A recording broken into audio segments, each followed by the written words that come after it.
providing us both with a great space to be in as well as food and drink to make the meetup even better. For those of you who are not aware, Pivotal does agile consulting for startups and enterprises alike.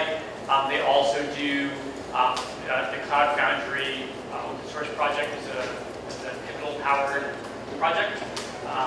So if you are looking for a kind of build your own SaaS solution, PaaS solution, I should say, on open source, you should definitely check out what they're doing here. If you want to work somewhere where you're going to learn really excellent pair programming and agile development skills, Pivotal's a great place. And if you happen to be an entrepreneur that needs to get, that has some funding and needs to get an MVP out, Pivotal's great folks to work for as well. So if you want an intro there to somebody at Pivotal, feel free to talk to me. I can connect you. In addition to Pivotal, I want to say thank you to my company, Yap, who's the other sponsor. Yap helps folks create mobile apps for events, conferences, conventions, and the like. No tech or design skills necessary. All self-service, all powered by Ember.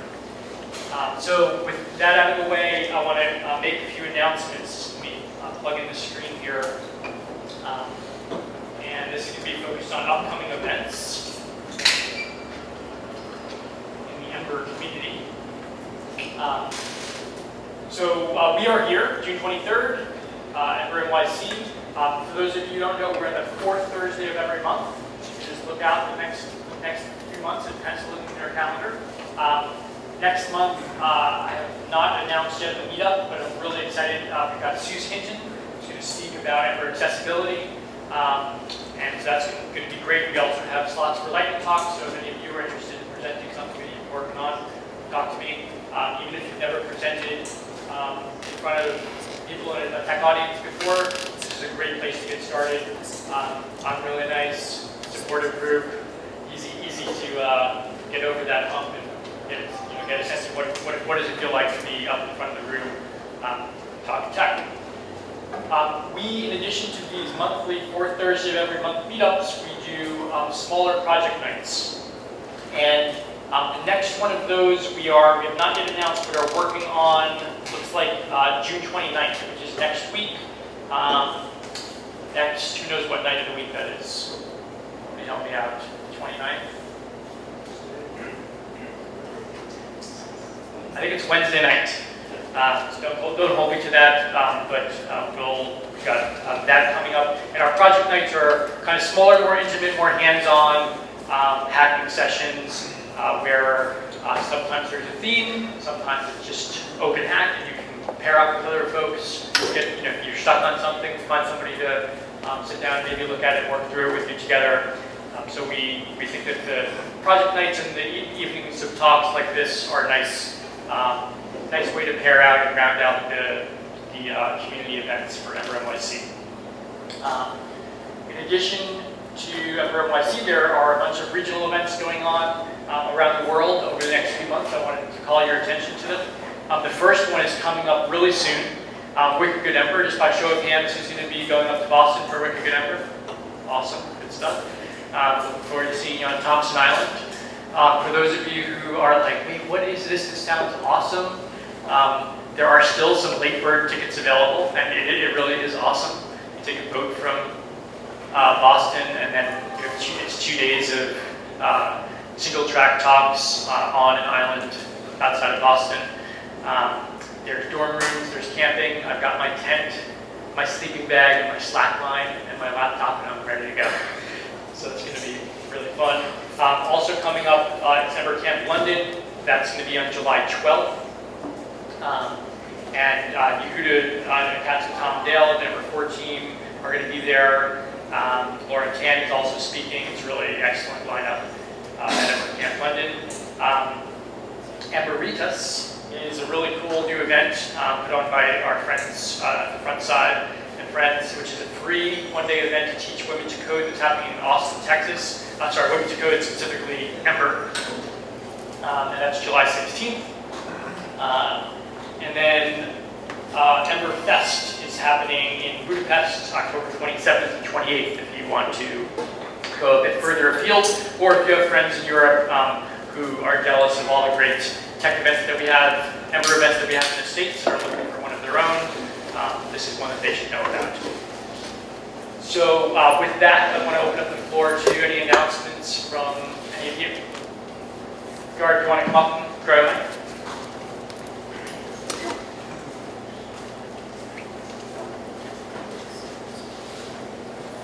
So, for those of you who don't know me, my name is Gaurav Manjal. I've been coming to the Ember meetups for 3 years now, and I'm sorry to say I'm going to be shortly moving to Mountain View, California, and this is going to be my last meetup here, or unless I can visit or something. I hope I do too. So I just wanted to say to everybody, thanks for being so welcoming and open to me. Make sure you connect with me on LinkedIn, of course, and come by and say goodbye. All right, thank you. That was the most tearful announcement that we've ever had at EmberNYC. Gaurav, we're going to miss you. And also, I just want to call out Gaurav in particular. Since in these 3 years that you've been coming here, you've grown such an incredible amount as a developer. You're getting involved in open source, even though I know it was difficult in the beginning.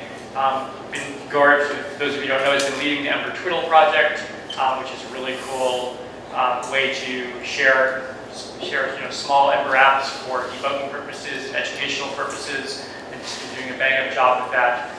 So we're really going to miss you. Okay, any other announcements? Anything upbeat? Cool. Well, this next section is going to be very upbeat. I want to call up our friend Michael Madrid. A few of you may remember. Yeah. A few of you may remember Michael's lightning talk 2 months ago, 3 months ago? What? 2 months ago? He showed us a side project he's been working on about using Elixir on the back end, Ember on the front end, and it was a very basic implementation of a game called Timeline. So I want to turn it over to him to tell you a little bit about where it's come since then, and then B, lead us all in playing it. So get your minds loose, and welcome Michael Madrid. Thank you, Luke. So yes, I talked about Elixir Phoenix a little bit, using that with Ember a couple months ago. This was followed on Brian Cardarella gave a talk at some point in the past, but I'm not going to mention the exact time when, because that might come up in our dating. So I've been working with Elixir and Phoenix. It's really been very different, sort of the functional paradigm. It's kind of, we've been in this object-oriented paradigm for 20 years, and it's been, well, that's the right way to do things. And now things are shifting a little, so it's just interesting to see. Don't want to say functional is the way to go. You should forget all your object-oriented stuff, but they're definitely interesting. Very interesting looking at the differences between the two approaches. I don't really have anything more to say about the game, about building the game. We're really just going to play the game, but you guys can feel free to ask me any questions. Is the game open source? Well, just for people at the Ember meetup, you do not have to pay the usual $5 fee when you should send me when you go to GitHub and look at my GitHub page. So yes, you can look at kagemusha, that's the Japanese spelling. There's a movie by Kurosawa, if you forget the spelling, Akira Kurosawa. But it's Kagemusha, and yes, if you go to my GitHub page there, you will see it. And at some point I will put a link. That's one thing I forgot. I had these little pictures of historical events. The last one was the man on the moon. But I was going to replace that. I am going to replace that with the GitHub, the Octicat. But totally forgot to do that. So anyway, but once the optic head goes up, then you can just go directly to the, but for now, just try to remember my handle. Okay. So we're gonna,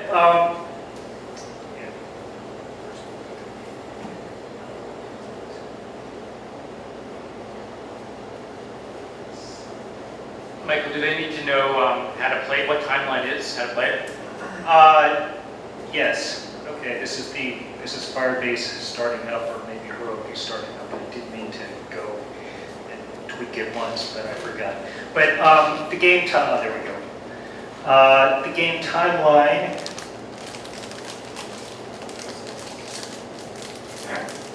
See, the OptiCAD is going to go right here instead of that man on the moon.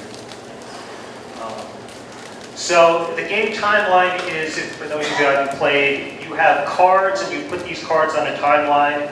So the first card could be 1066 Battle of Hastings, as I'm sure you all know. And then you might get another card like the Battle of Actium. And would this be before the Battle of Hastings or after the Battle of Hastings? Before. Very good. And who's Actium between? Who fought that? It was Greece. Sorry? It was in Greece. Was it in Greece, or it might have been in Greece? But who were the antagonists? Do you remember? That's where. Anyone?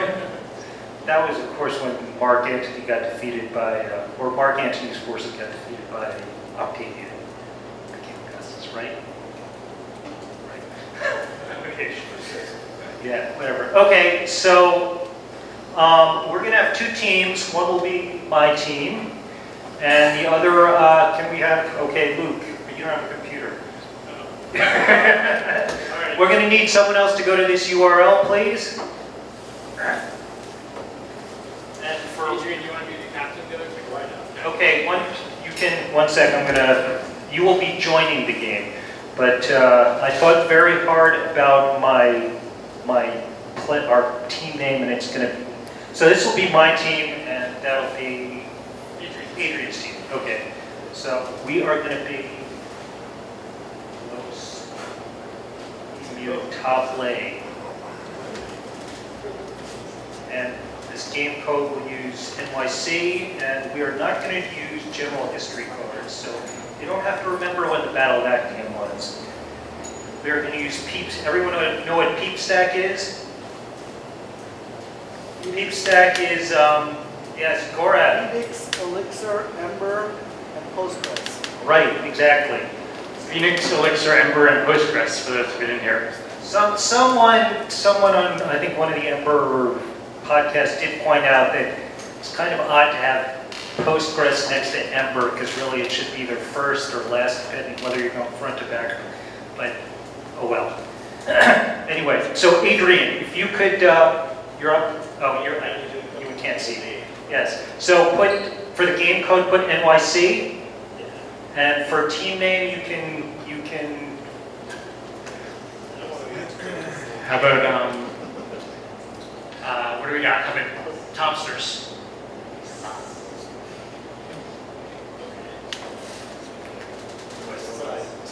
Whatever you want.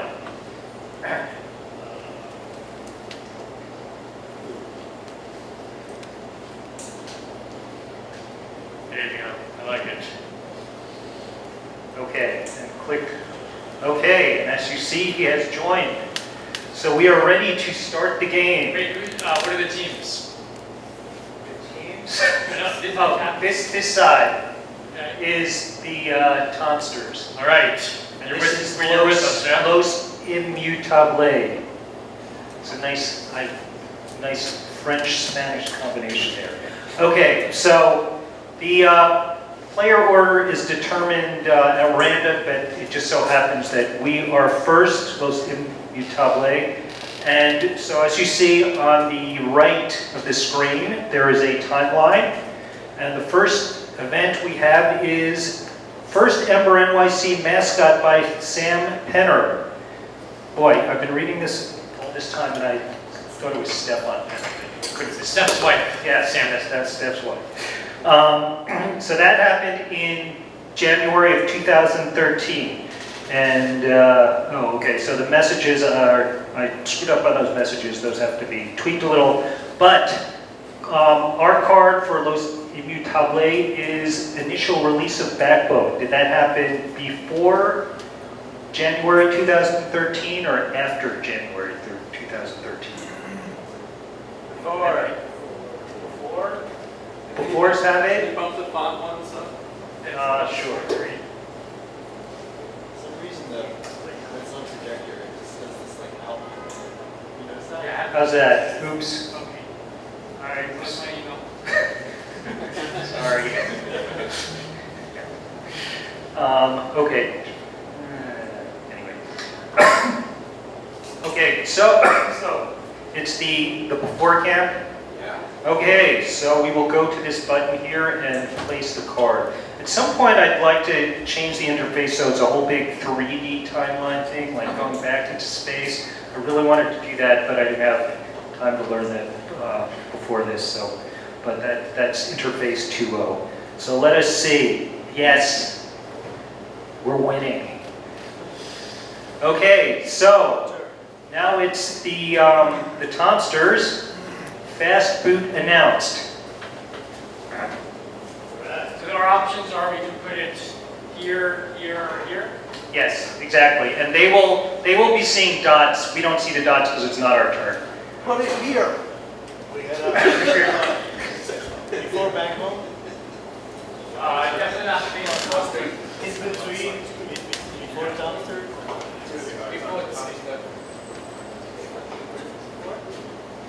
Oh yes, and the Tomsters getting on the board. Oh, and also, how do we win this game? It's you place all your cards correctly. So as you'll see, that now we both have 9 cards left. Okay? So, What happens if you put one wrong?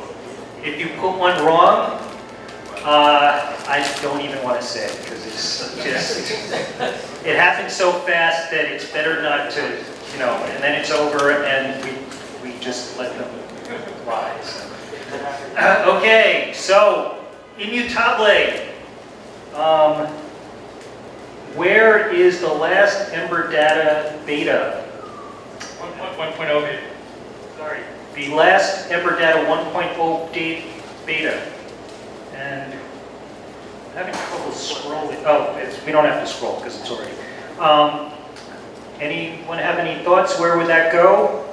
Was that before Backbone? Was that before the first EmberNYC mascot? Was it before Fast Boot or after Fast Boot? Seems like it. RC candidates were like 26. There were a lot, but this is the last one. I think it's before last. But I feel like it was just before the last year. 2014. You want it before Fast Boot? So we're going to put it over here. Yes? Yeah. Okay. Oh, Yes! Okay. Immutable. When was it? Some people like Ray, they want the easy way out. They want to know this stuff immediately. But you have to look up this stuff to do your own research. You can't just like turn over the card and see the answer. Well, you can in a paper game, but sorry, I'm not. In fact, you have to in paper game. Yes, you do. You do. Kind of like games like Stratego too. Wasn't that a great innovation? You don't have to turn your man around, so the other guy doesn't really know. Wow, crazy, huh? All right, Okay. so now what happens? Oh, the first Ember. Well, it's your guys' turn. So the first Ember, and since you guys can't see, I could scroll for some reason. Sure, I think we can see everything, right? Okay. So I'll just so people can see. This is initial release of Backbone. First EmberNYC mascot, January 2013. Fast Food announced December 2014. So the question is, when was the first Ember data 1.0 beta relative to this? Apparently, yes, right? No, well, there's no stealing. This is a new card. The other one was the last one. So you're always getting a new card Right, this was the last Yeah. Ember beta, 1.0 beta. Oh, this is the first one. Yeah, you're always just getting your card and you either hit or miss and then the other key goes.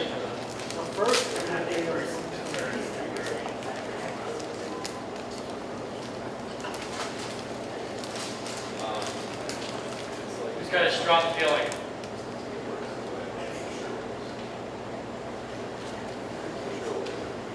I made this clue, so I'm not gonna weigh in.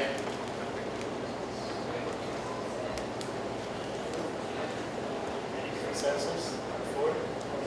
Before everything. You go with that? You okay with that? Okay. Oh boy. So what do you have? Okay, it's getting tough. Come on, immutables. Gotta gain some ground. Okay, yeah, it does scroll. Good. Wait, you guys get it right? Yeah. Got it right. Yes. Will you double check? That's right. September 2014. Yes, that would have been, yeah, it was, Did you actually like go into GitHub and like look up the? Yes. Luke did that one, but I've got, yes, I looked at a lot of. Thanks for making it open source. Yeah, thank God. Yeah. I've done a lot. Okay, immutable. Sprout Core 2.0, first commit. So for those of you who don't know, have no clue thinking what is this Sprout Core stuff? Sprout Core is what Yehuda and Tondale were working on before Ember and what Ember grew out of. Eventually Sprout Core took a more like stay on the desktop type, Fair. whereas Ember is like, let's embrace the web. So it was a little before Ember. Ooh, what a clue that was. Anyway, so With after backbone before the first Ember meetup, because you can't have the movie up without the. okay, true. Before the first Ember mascot. Yeah, sure. Okay, yeah. Could you have a mascot for something which doesn't exist? On the other hand, was Sprout Core 2? I don't remember. Was Ember from Sprout Core 2.0? Or was that? Okay. Okay, good. Let's try it. Yes. All right. We're hanging in. Next Okay. clue, Brian Cardarella talks Phoenix Oh, at EmberNYC. You see how canny I was? Not to mention when that happened. Give nothing away. Okay. When did this happen? There's no more going up to be gone.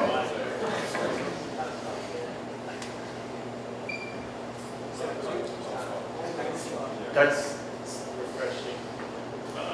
Bug. Got a bug here. what's not refreshing. Should refresh. It doesn't refresh, that is a problem. You should be able to just go. Yeah. Okay. Yeah, I made sure that. Usually there's a button to allow you to leave the game, but since I don't have it implemented on the server side, so you'd be able to leave, but then the game would be hanging with just one player. So I removed that from this demonstration.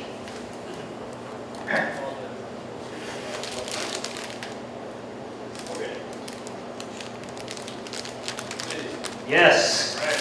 Okay. Yeah, that was oh, what happened to the date there? Okay. This is odd. Anyway, that was when, like, November or December last year? Yeah, Wyatt. Yeah, I'm not sure, but anyway, at least to put it in the right place. So, yeah. Okay, Apple announces Mobile Me written in Sprout Core.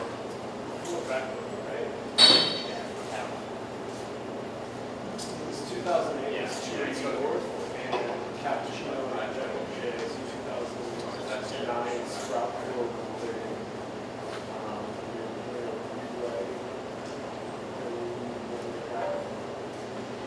I wrote it before background. Anybody else?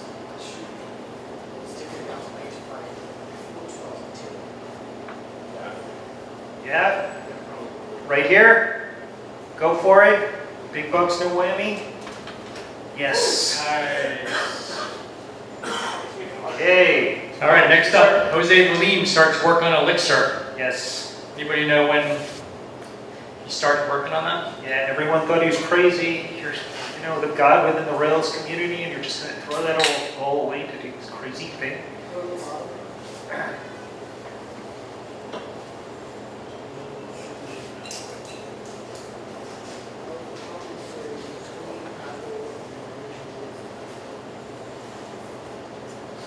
Okay. So you're saying here, sometime between 2008 and 2010? Has he been working on it for that long? 2012? So maybe between April 2011 and January 2013?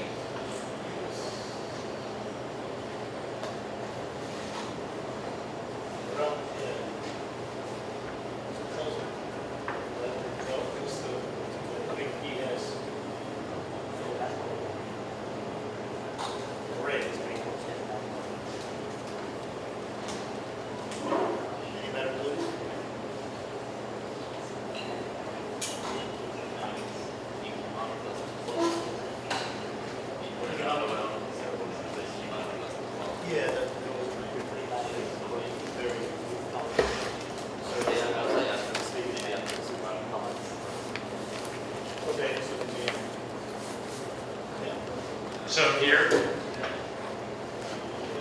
Oh, ooh, I think it was one spot below. I think it started in 2011, but I forgot. Okay, Immutable. Was anyone lucky enough to attend the first Ember camp in San Francisco? Oh, wrong team. There's an obvious spot. It's after they first do that series work and before the first one. Okay, let's try that. Yeah, that's a nice, almost 2-year gap too. So, yeah, this spot over here. Oh, damn. It's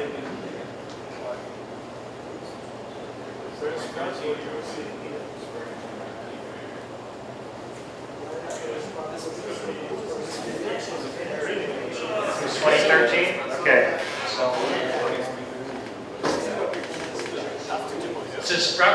so EmberNYC was the group, was the meetup that I inherited to start this meetup.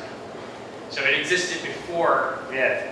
I started working. Luke is not the original Dread Pirate Roberts. I think it was before too.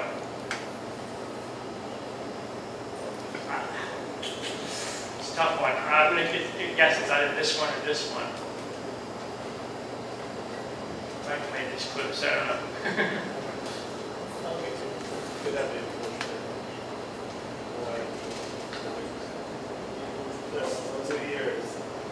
They only had like 2 meetups, 2 actual events. But I think it was spread across 2 years. Or a year.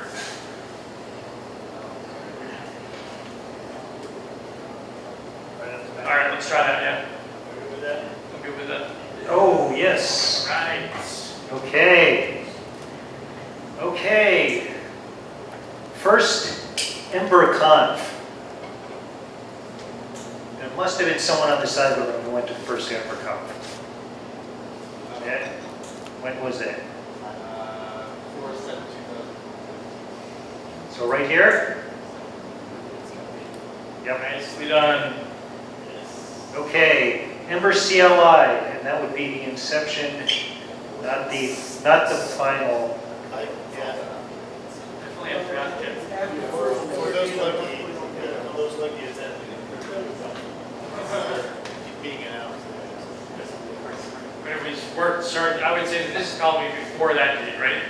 So somewhere earlier than this one. Yeah. It's all.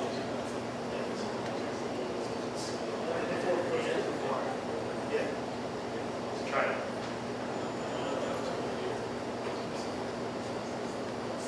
Oh. Yes. Okay, another tough one for the Immutables. This Erlang thing. Anyone heard of it? Was that before Backbone or after Backbone? Was Erlang based on Backbone? It's like the earliest thing here. Yeah. The earliest thing here? Or beam, virtual machine. Battle of Hastings? Yes. Yes, it was after the Battle of Hastings, but not by much. Oh, and now Payback. Mosaic. That must have run on Backbone, right? Anybody here use Mosaic? Unfortunately. 91. Nice. 91. Well, we have 86 to 1995 right here.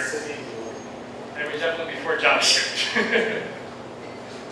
So JavaScript was pushed by Netscape. Nice. Okay, it's getting down to it. Jolise, Broccoli.js. Scroll to Ember CLI.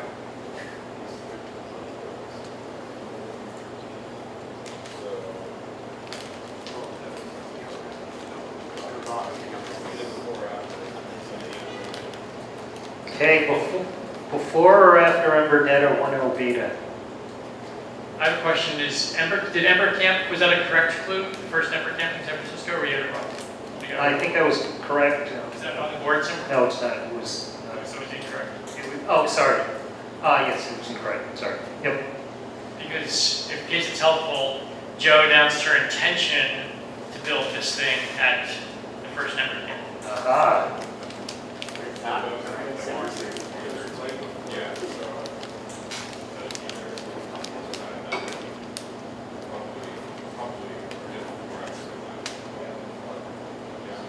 Right before Ember CLI, over here. I mean, there's how many months are there? Oh, yeah, so that's last time. Yeah. 6 months. Or, yeah. 11 to 5 or 10 to 4 here. A program. First mascot. I mean, that would be February or There. no. It was announced at Ember Camp as an event. It never came the same time as Ember Right there. March. Wrong one. Still later than I think. I think it's later. Later. Here. Yeah. Okay, let's go with it. Oh. Ember CLI started without broccoli. We're terrible. Really? What Yeah. was it? Where was the Rails asset pipeline going? I don't know what the Rails asset pipeline. That wasn't Ruby. It was JavaScript. I don't know what though. Right. Some mess of. A mess of custom JavaScript maybe. So we don't, do you know when Rocket was actually, Rock. Good look, but yeah, I'd have to. Advent when it happened. I'd have to look in the. You can go to. Oh. Never mind. Is that like number 1.0 or what? No, this is the conception, the moment of conception. Of Ember as Ember. As Ember, this is the day before it was. This is the. Actually, you know, it's probably the first. I probably looked this up, and this is probably the first commit in the Ember.js repo. But nobody go check that, because that'd be cheating. Where's the Scrum Below the first Ember.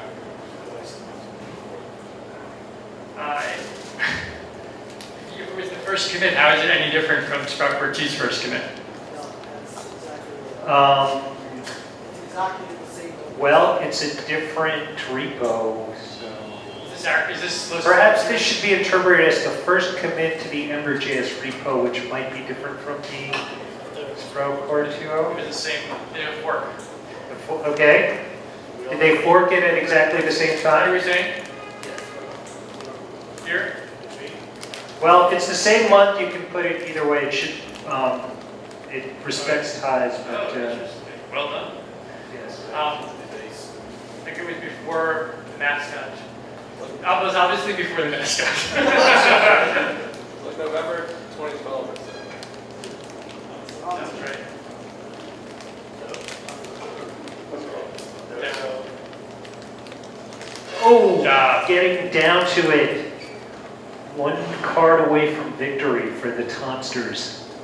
Okay, come on, Immutable. Let's steal this. Eric Bren begins contributing. So that was probably after the advent of Ember. Somewhere after that. It's foremost Ember.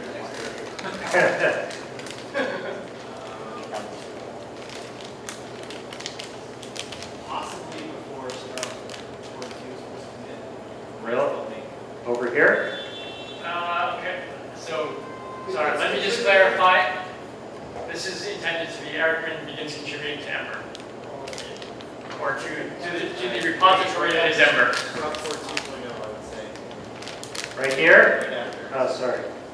Right here. I think so. Okay. So for the advent of Ember, That doesn't make sense. That's where it's like. He's sponsor Udo, super inspired, is right from handlebars becoming bounds and stuff when he started doing things. It's probably that, yeah. here. Okay. Gonna do it. Nobody's gonna stop me? But fine. When you started contributing to Ember, so were you then after the advent? Not necessarily. Wow. This was like, right? Okay. What's the worst that can happen? Oh my God. Our world's foremost expert need Wow. confirmed. Wow. Okay, first ever Ember meetup San Francisco for the win. Yeah, that's not right.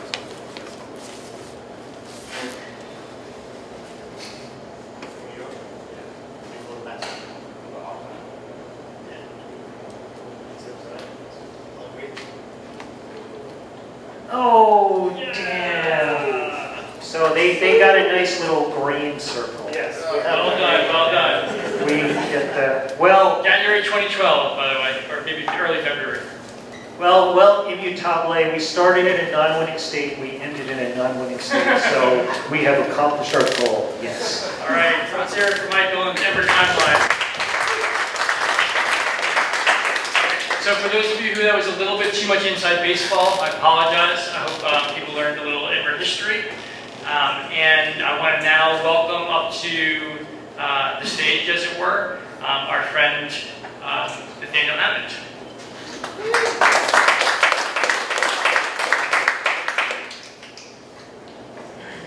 So, true story. And I'll pick up the mic in a second. I'm actually only here for the sticker. You handed it, who were you handing it to? Maybe Robert. Anybody who's spoken at EmberNYC.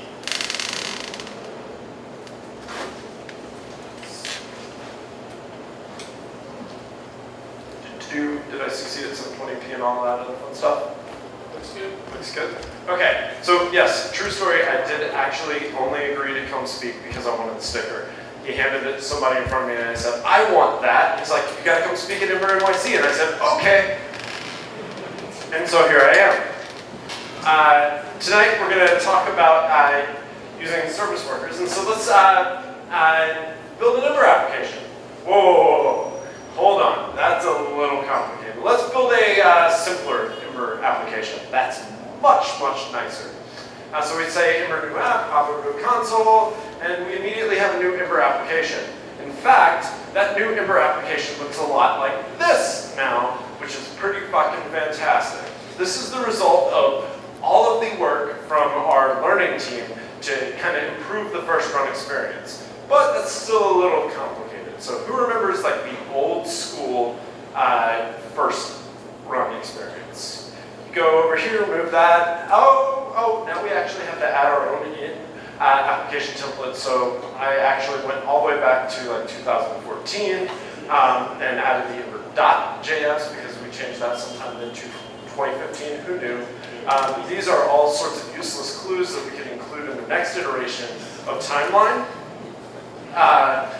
And so this is the application that we're going to use as our demo tonight. So let's talk about product development. Every single hour of every single day, somebody is going to be asking you to add features and make changes to your application. And since Ember CLI and Ember CLI Deploy set you up really nicely for continuous integration and automated deployment, you're in the habit of deploying every single change. That's awesome. It's really awesome. Your product people love you. Your designers are like, sweet, I drew that yesterday and it's in production today. I was telling my significant other and they love it. But here's this thing. We've designed you an incredibly fancy foot gun. It seems like an absolutely ideal situation that we've set you up for. Except for one thing. Anybody know what that is?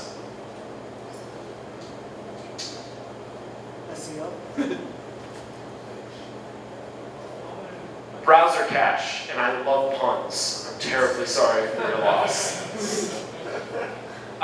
The positioning of each one of these logos is also intentional. I'll let y'all see what those are. All right, so every single time we push, we're invalidating our user's cache.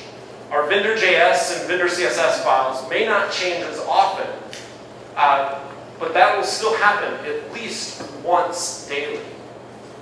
And you see, that actually has tremendous consequences. Every time you show up at the door of our application, you have a full render blocking download of 750 kilobytes of JavaScript. So what are we going to do?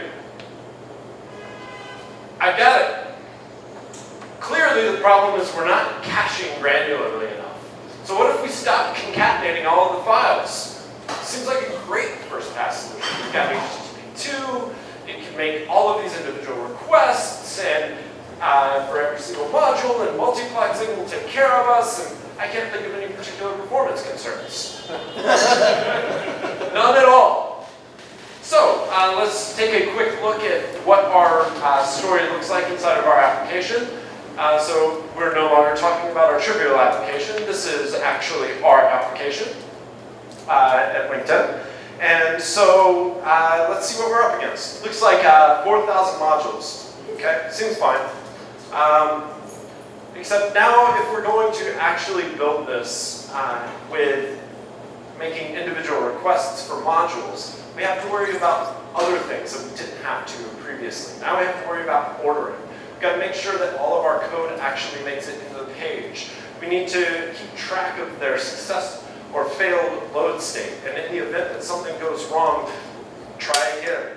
Everything has to be loaded with a script async so that we don't have head-of-line blocking. And all of this just results in complexity. Don't worry though, I don't really suspect that making 3,999 extra requests that get multiplexed by HTTP2 is really going to introduce more risk into the system. It seems fine. Ship it. So we've got this idea of script tags, 4,000 of them to be exact. Clearly, you don't want to actually include all of those inside of your index.html. That'd be bonkers. So instead, you're going to ship down a JSON array of each module's path and where it lives on the CDN as a separate script file. And then you come up with a naming scheme. It looks a little bit like this, which is about what you're used to. And then you ship that to production, and your app slows to a crawl. Why? 62 characters in every single module definition, 4,000 modules, and you have 242 kilobytes of approximately incompressible metadata that you just shipped to your clients. And that's a really bad story. The actual bare minimum of doing this, which includes counting on the fact that everything is exactly the same length, is just a single string of a whole bunch of 32-character hashes. And even that comes in at 125 incompressible kilobytes. All right, so enumerating the modules is a non-starter. What about server push? I heard about this cool HTTP2 feature that allows me to push actual data from the server to the client. Well, in order to do that, the server sends something called a push promise. And a push promise is nothing more than an HTTP response already pre-bundled up. So not only are we going to have to send all of that same metadata, we're going to also have to attach an HTTP header to it as well. We now have even further increased the amount of data that we actually have shoved across the wire.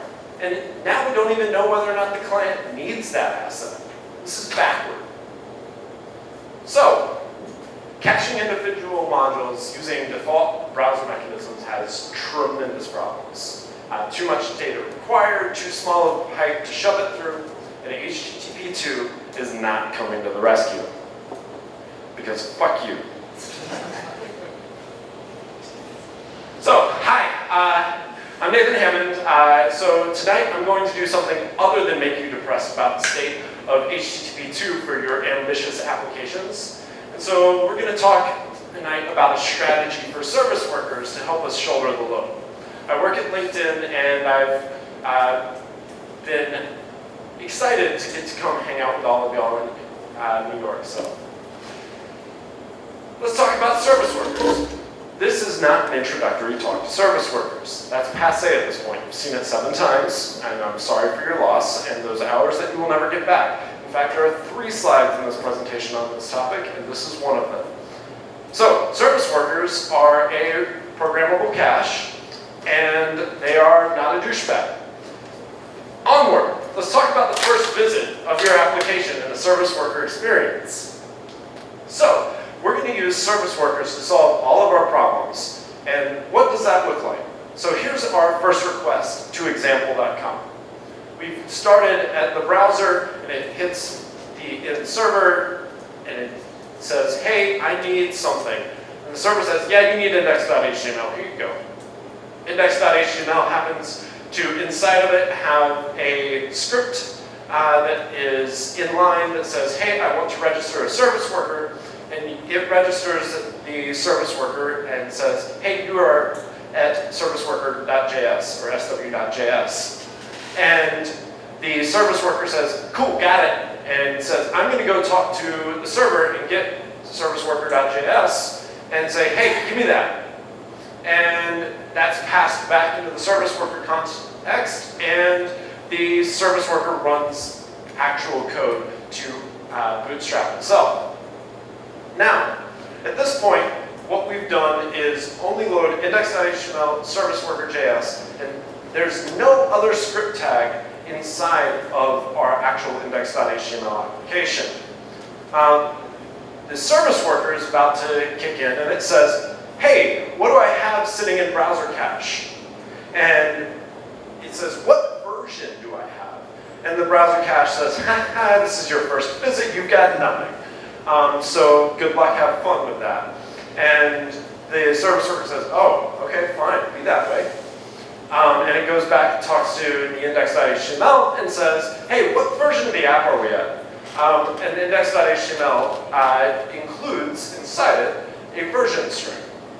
Well, it says, hey, I'm version 3. And we now can say, okay, well, we've got the service worker, and we don't want to actually hit our application server, because hitting the application server is slow, and it's not hanging out on the edge of the network. So we're going to only go 10 milliseconds to the CDN that's sitting downstairs, or the New York Stock Exchange, or whatever it may be, and say, hey, buddy, I need version 3. And it says, well, I got version 3 for you. That's going to be really expensive, though, because it's everything. But that's fine, because this is the first visit, and you're not going to have to do that again. And so the service worker says, great, I have version 2. Excuse me, I said 3, but I meant 2. I can count, I promise. So it says, here's version 2, and then the service worker says, hey, hold on to version 2 for me. And then magic happens. And the browser cache comes back and says, all right, cool, I've got it. And the service worker notifies the browser, I have everything that you need. So it notifies the browser context and says, I'm now set for you to go. And that says advanced readiness for those of you who are actually really unfortunately familiar with the boot process in Ember. And so Ember application now says, cool, I'm going to start up now. And it says, yo dog, I need module X. Service worker says, okay, cool. Hey, browser cache, can I have module X? And the browser cache says, sure, you can have module X. And the service worker then responds back to the browser context and says, here's module X. And you do that up to 4,000 more times. I'm going to get into more details on this in a moment. So, on a subsequent visit, what if you decided, hey, I need to go to example.com. You're going to load the page, you're going to have index.html there, and the service worker that you registered on the first visit says, I'm not going to mess with this, I'm just going to pass it through. So it wanders straight on through. And then the browser responds and notifies the service worker, hey buddy, I'm actually at version 3 now. And the service worker says, okay, hold on. Inspects the browser cache and says, hey, what version do I have in cache? And the browser cache says, that'd be version 2. And the service worker says, okay, well, it looks like I need the differences between version 2 and version 3. And it goes and asks the CDN for version 2.3. And the CDN magically happens to have version 2.3. And says, here that is. And then the service worker takes that response and shoves it in the browser cache. Magic. And after it's shoved it in the browser cache, it says, okay, great, I've got everything you need, advanced readiness, and the application begins to boot. Up to 4,000 times, it may make a request for modules, but everything will play nicely. And you're like, what the hell is this magic section? So twice I threw in this magic GIF here, and who all calls them GIFs? Y'all are wrong. All right, so magic is actually divided into multiple stages here. We have build and deploy time magic. So when we're building our applications, we need to make sure that we can identify the changes in every single module that's going on. What we want to do, what our goal is to actually do runtime application patching. So we want to identify the changes from the previous build, version 2, to the current build, version 3. We generate individual patch files for every previous version. So if we're at version 3, we're going to generate a patch file for 1.3 and 2.3. So if you happen to be at version 1 and it says, hey, I'm at version 1 in the browser cache, the service worker can say, hey CDN, I need version 1.3.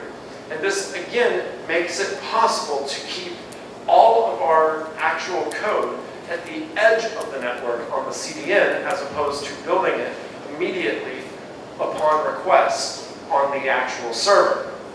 And so, Granularity of the patch. I'll get there. Cool your jets. So we want to generate the patch file. Then at runtime, we download the appropriate patch file, and we extract all of the modules from the payload. So that payload actually comes in as a giant string, or a zip file, or any other method that you really care to approach it with. And we cache them as individual modules. So it came in as app version 1.js, but we take it and we cache it as each of the 4,000 different unique modules. And then what we do when we make a subsequent request is, hey, we downloaded 2.3, we're going to only overwrite the modules that have changed. And so we do that at the module level. So we also get one other magic beneficial win here. Version 2.3 doesn't include 4,000 modules. It includes whatever you changed since your last release. Now, for us at LinkedIn, because of the pace at which we move and the fact that we have about 50 developers working full-time on the application, that excludes all of the people who are working on the infrastructure, we end up making relatively significant changes per release, and we release 3 times daily. But in many other applications, you may only have 1 or 3 templates that have changed. And if you look at the actual demo application that I showed earlier, those were only template changes. So you're only changing 1 module at a time, and that makes the entire process of loading much, much, much faster. Because instead of it having 750 kilobytes of head-of-line blocking before first render, we're talking like 20 kilobytes. And that makes a world of difference on mobile devices. And let's talk about Charles Jolly and Sprout Core and talk about 2009 era technology called string loading, which we are only just now coming back into realizing is a really good idea. So if you ship down 750 kilobytes of gzipped JavaScript, about how many megabytes of JavaScript is that? It's about 4 megabytes of JavaScript that has to get parsed, processed, and then run through the first pass optimizer inside of Chrome, which triggers generation of a ton of like metadata and everything else, and that's slow, like super slow. So what if I told you that using this technique, it's basically loading every single module as a string? Because only when the actual browser context requests it does that JavaScript actually become executed. Because that was the point at which you added the script tag into the page, and it says, hey buddy, I need this. And it says, okay, got you. So, crossing that boundary means that it goes from text into JavaScript. And that reduces boot time pretty tremendously.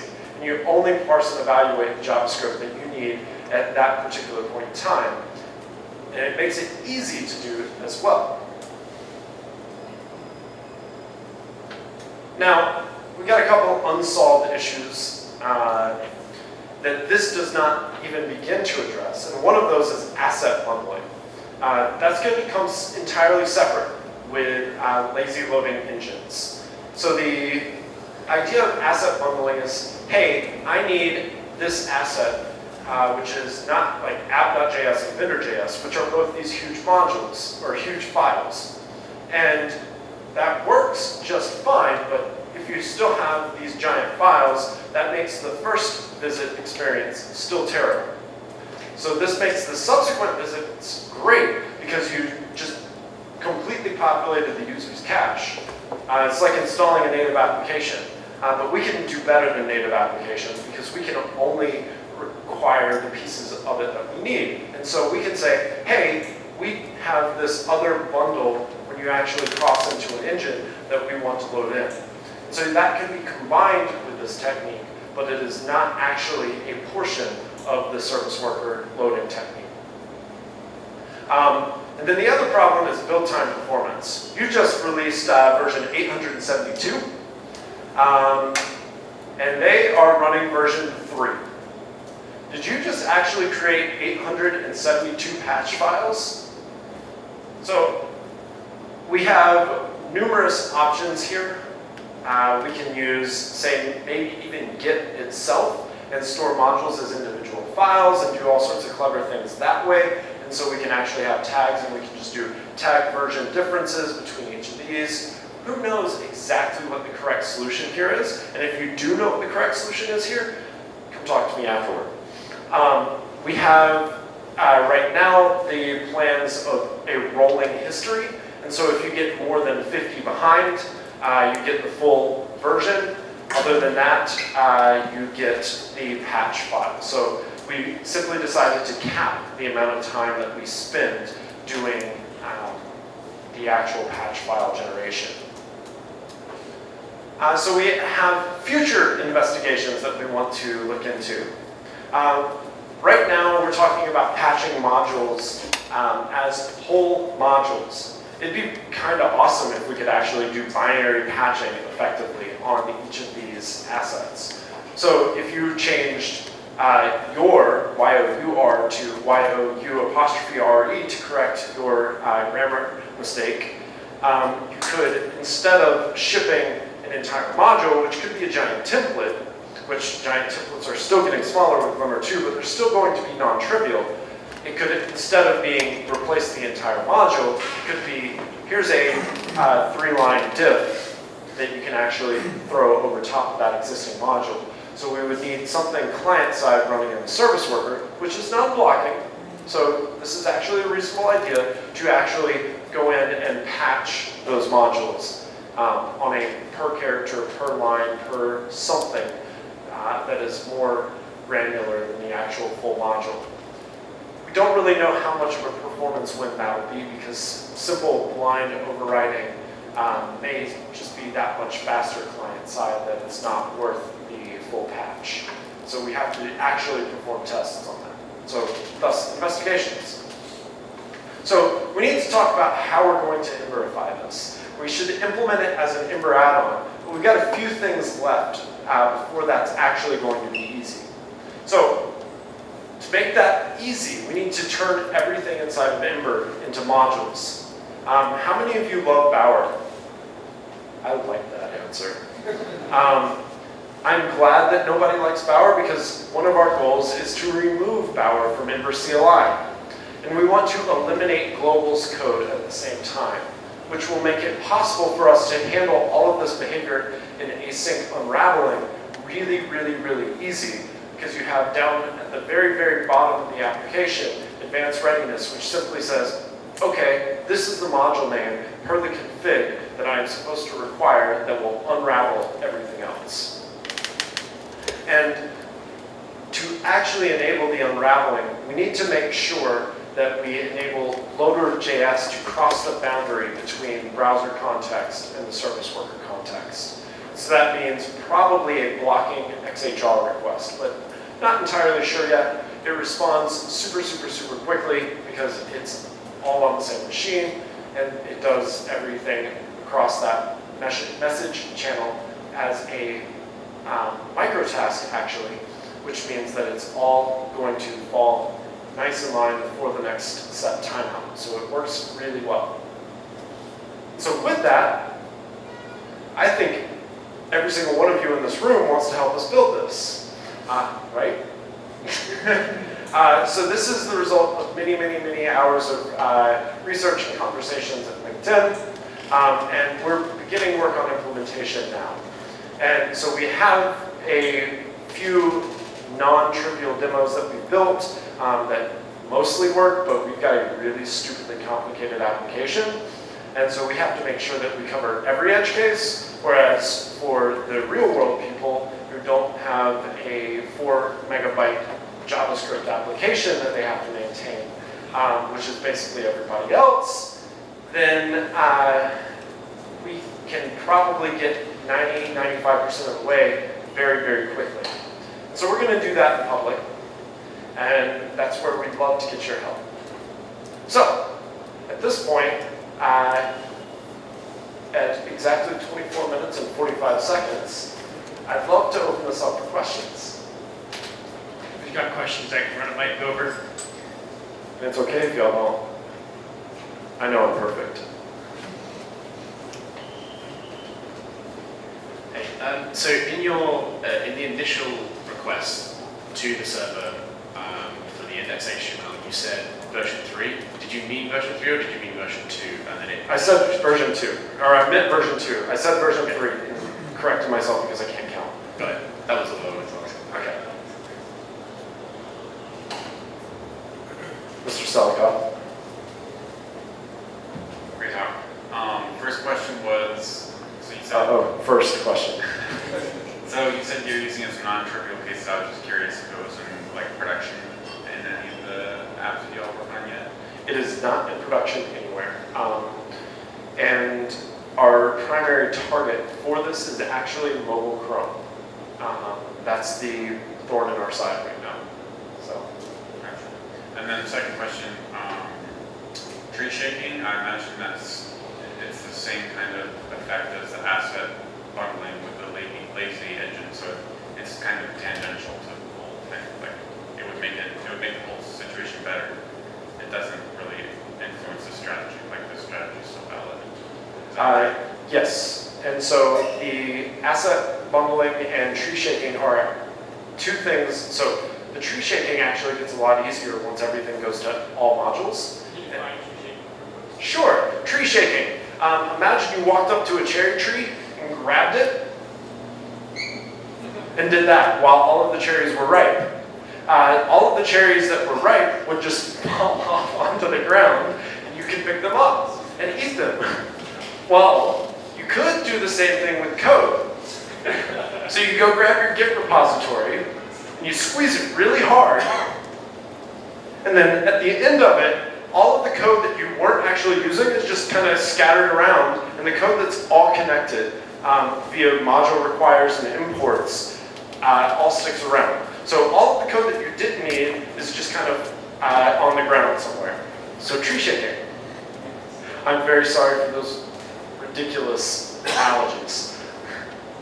What was the question again? Anyway, yeah, so basically it doesn't, it would only improve the situation overall. It doesn't really affect the strategy you're describing. Like, correct. Whether or not you have tree shaking or whether or not you have lazy engine loading, this is still something that you want to have in your Ember app. Correct. So all of those are going to reduce the size of the base file, and we're focused on the actual subsequent page loads and making sure that we maximize the amount and our ability to actually have cache hits. Right now at LinkedIn, we basically have 0 caching for all of our JavaScript because it changes every 3 hours. And that really hurts. Really hurts. Places that don't have service worker support yet, browsers that don't have service worker support yet? So, as I mentioned a moment ago, our primary pain point is mobile Chrome, which does have service worker support. Turns out, iOS devices are, on average, about twice as fast as the top-of-the-line Android devices. Because if you take a 4-core, not customized, random Qualcomm processor and shove it in a Samsung phone, that's not as well optimized as the 2-core amount of silicon in a single-threaded application. And then you take the megamorphic problems that Ember has, combine it with the optimization problems for megamorphic behavior that V8 has, and you end up with a really, really poor experience on mobile Chrome. So what we're trying to do is reduce the boot time on mobile Chrome, so we're paying down as much cost as we can on our worst scenario. And eventually, hopefully, Apple will get around to implementing service workers, as will Microsoft. But Microsoft is talking very much about doing that right now. Sorry, in English, can you just explain, like in one sentence, what the problem with mobile Chrome is? It's the parsing and executing of the massive amount of JavaScript? That's one of them. The Megazord? Is that what you said? Megamorphic behavior. So I am far from the best person to answer this question. The best person to answer this question that I know of is Chris Sullen. So find him afterward. But the main story is if you call a function once with one type of object, and that object has a particular shape, because we duck type objects into shapes inside of JavaScript VMs. We say, okay, I've seen that and I know what to do, and I don't set up any optimization to deal with what happens when I don't get that shape. Well, then the second time you call it, you pass it something that's different.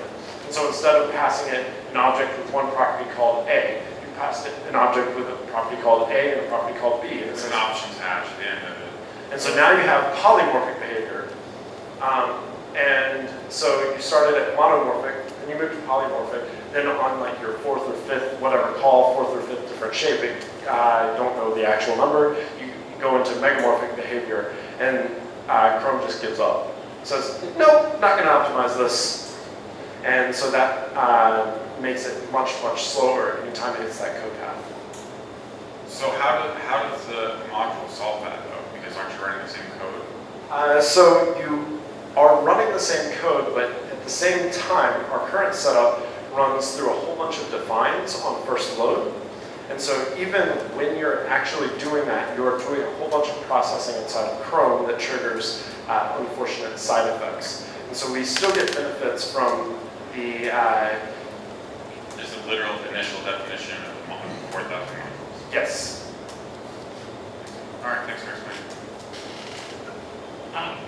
So just back to the question of the environment that don't support this, is there a pretty simple approach to just continuing to do today's behavior in those browsers?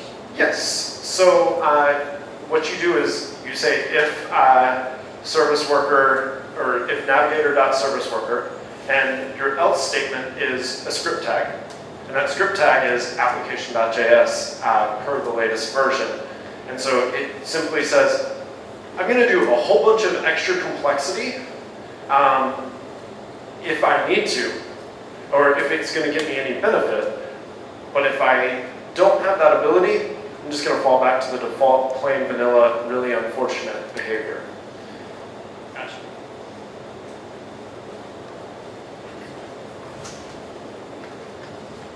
Okay, 2 questions. I work at Tumblr. We serve very large assets. So we serve like up to 2 meg GIFs. Sounds good. Which is far larger than the payload of the application at all. So is there a point at which it depends entirely upon your business and what you're actually shipping as to whether or not this extra complexity is even worth it?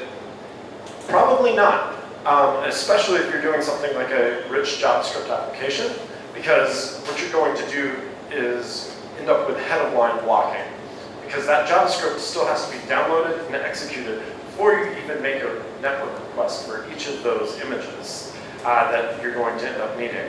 Now, you can do some weird magic inlining stuff that makes it possible for you to actually make those images requests, or image requests happen before you have the rest of the JavaScript set up, and we've done some of that magic inside of LinkedIn.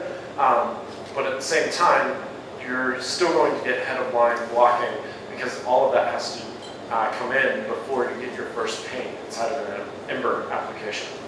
Right, so is it worth potentially looking at splitting this entire loading process up into several different parts? So, for example, the first request that comes back from the server is just your application Chrome. Like, that stuff doesn't change very often, so it's not going to be cache busted. It can be loaded on cache a lot quicker.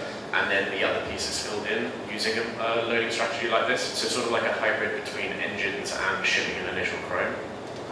So once we actually have everything in modules and we can do tree shaking, we will be able to easily identify which modules are required for first load.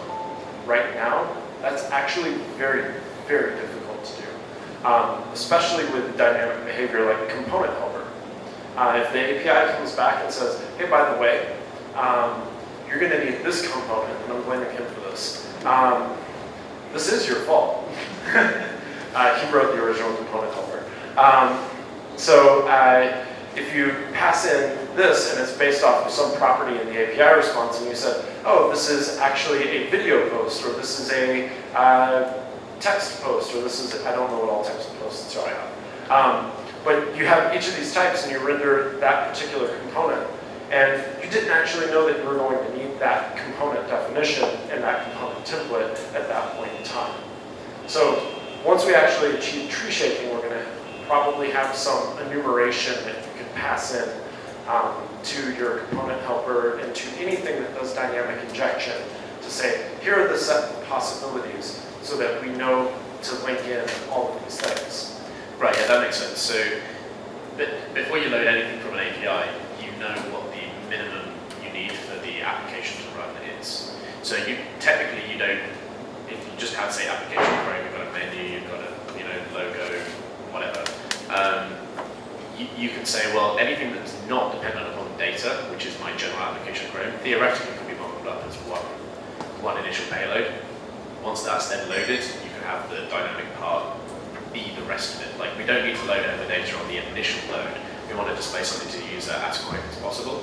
The rest of it can load after that. So inside of our index.html for LinkedIn, we actually include the navigation. So the top navigation, and we do some really crazy hacks to make sure that we can maintain like your click behavior into that doing the right thing once the Ember application has finished booting up and takes over that navigation area. The other thing that we do, I don't know if you had an opportunity to see, say, Chad Hayatala's talk from EmberCon, we actually inline all of our first API responses. Those are in before the JavaScript has finished processing. So by the time, so you're talking about not loading in Ember data, for example, by the time we actually have the first response for even application.js or vendor.js or whatever's smallest, we actually tend to have the entire first API response already on the page. And we don't actually make additional XHR requests for that data. So the speed gains of deferring some of that would actually come back to haunt us because we're going to end up with a subsequent round trip latency that's going to hurt us there. And so it's more beneficial for us actually to load more upfront than less upfront. So there's always going to be these trade-offs depending upon the way your application is built and what you're up against and the problems you're trying to solve.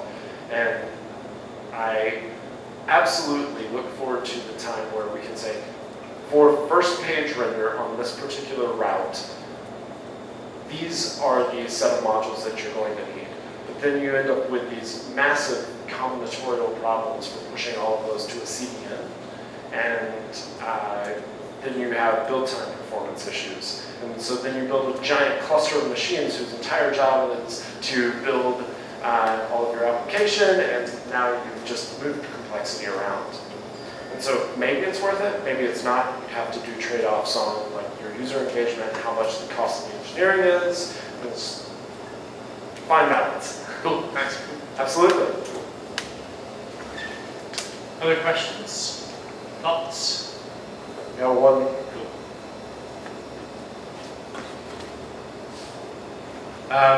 Thanks for a great talk. It was kind of complex. My question is there a great place where somebody can find tutorials on service workers? And yeah, basically. I don't have an answer off the top of my head anymore. Maybe, so there's like the service worker toolbox, which gives a whole bunch of examples. There's isserviceworkersready.com, which is Jake Archibald's site. And I believe that links off to an entire page, and I don't remember what it is called, that is basically, here are a whole bunch of patterns that you can use inside of service workers, and you can use these to load your page. And it's just a list of strategies, and they're like 30 strategies, and they're ranked between like easy, medium, difficult, and like the trade-offs and what you get from each one of them. And so when I was first starting into this giant, long, meandering experience, that was one of my early resources. Sorry, I don't have like an explicit name. Any other questions? Carl?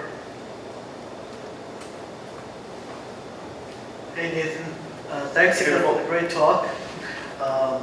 So you have all these trade-offs that you can measure on your side of LinkedIn, but maybe you have a different set of trade-offs when you're working on a completely different kind of site, and you have one Ember CLI, and it's going to have one conventional way of doing things. And how do you reconcile having a different configuration depending on what kind of site you have? Don't really know yet. So as we're doing the Ember add-on for supporting this sort of behavior at build time, we're going to want to identify what needs to be configured, what needs to be tunable by different size of applications, different size of development team, different size of build hardware, different designs of CDNs. Like all of these are different things that you will have to tune inside of your own application. But once you achieve some reasonably large scale, you're going to need almost the full set of tools in order to truly deliver that much faster experience. So it's one of those things where you'll know when you need a certain set of tools based upon the size of your application, the complexity of your application, and the team that's building it. So hopefully we'll discover exactly how to configure it as we're building it.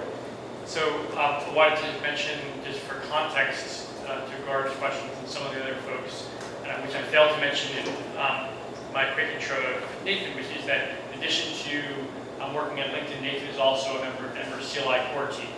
So he's thinking about it kind of from the perspective of what's good for Ember CLI core as well as what's good for LinkedIn. And then the other thought that I had to your question, Garb, is just that where I've seen that sort of challenge solved in Ember CLI in the past is there's something that doesn't necessarily, it's not necessarily one size fits all. So let's extract the right API, right public API there, and then have an add-on that you can drop into your app to get you the behavior that you need for your problem. Cool. Any other questions before we wrap it up? This was awesome. Really, very thought-provoking, very different way of going about it. I do have one question. I don't know if you guys know the answer to this yet, and this is probably a super micro benchmark. But the question of if I require a module and it does that hop and string parsing, do we have an order of magnitude sense or multiplier sense of difference of how much faster or slower? Well, obviously, how much slower is that versus I've already parsed it and it's sitting in memory? So we have two particular, so yes, it's slower, but actually LinkedIn right now is shipping string modules and we eval them client side already. And that was 500 milliseconds faster for us on mobile Chrome, and we do just-in-time eval on require. So we already know that it's faster because it doesn't do a whole bunch of additional processing. We also know that if we push information back and forth across the message channel as opposed to actually making a full network request that the service worker intercepts, we can move it much, much, much more quickly. And so that's the expansion and work that we need to do for the actual Loader.js implementation. So if we can shove that information across the message channel, that comes in very quickly as a micro task, which is on the. So basically, loading it in from that external state is really quick and easy, and then we can trigger a val. Or we can insert it as a script tag and have the service worker intercept it, and then go through the network stack. And it's a little slower, but then you can get around content security policy issues. So we have trade-offs. Both of them are very quick. We know for a fact that if we do message channel and a val, it's faster. If we use across the network boundary, early benchmarks show that it was a lot slower, but I was probably doing it wrong because recent benchmarks show that it's it's almost at parity. So that was actually one of the early things that we checked. So micro benchmark or not, it's something that we're paying close attention to. Yeah. Are you familiar with Facebook's lazy module loading stuff implementation? I'll share it, whether you are or not, I'll share it for everybody's benefit. So I was at a meetup at Facebook about a year ago. Maybe they talked about this. They do lazy loading. So you ask for a module that's not yet on the page, and it goes to the server and fetches it. So AMD style. But what's interesting is that they use machine learning to say, okay, if you're requesting module A, we know that like in 2 seconds you're going to be requesting modules B and C also. And so we're just going to give it to you now. And it strikes me that we could do, you may be able to do similar things with this loader implementation. So if I request module A, and at its simplest, module A depends on B and C, like just pass all that, throw all that back over the message channel right away. Yep. That's absolutely something that we could possibly do. Who knows? That would be basically required cache requirement, and it would be entirely possible to do. And I should investigate that.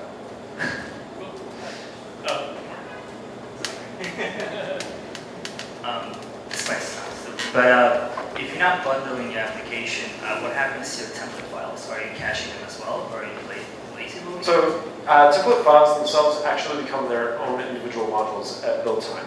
So we take the template and it becomes a JavaScript function that gets bundled inside the application. At which point that we will be able to shove that off, that template, into the browser cache as its own individual module and require it in that way. Templates, any controllers, anything, actually all become JavaScript modules by the time they reach the client. Did I answer your question? Okay. Developers, what? All right, let's give a nice thank you to Nathan. Awesome.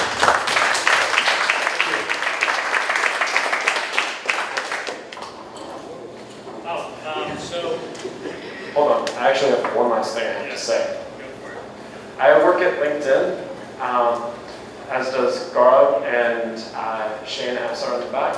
If you see any of them around, of course you won't see Gaurav much, but if Shane is around, come talk to him, or you can reach out to me. We're always hiring, and we're pushing Ember really hard. And so let us know if you're interested. Thank you. So following this, we are going to head over for drinks to Lily's. I think Nathan was interested in seeing some music later tonight.